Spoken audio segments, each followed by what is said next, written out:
Welcome back to another technical deep dive here in the Debug Zone.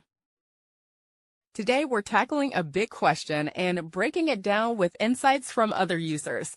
Hopefully this clears up some misconceptions and helps you get the answer you need. So buckle up, stay a little curious, and let's jump right in.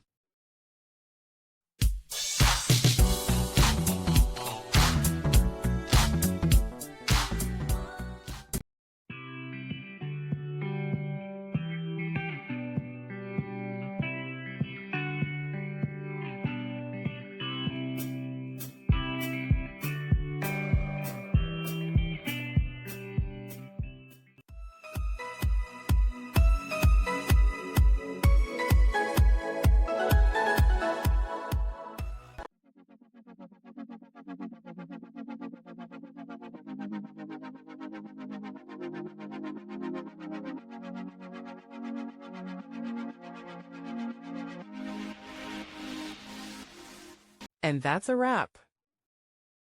I hope you found the answer you were looking for. If you did, take a second to hit that subscribe button. It really helps out. And let me know in the comments which solution worked best for you.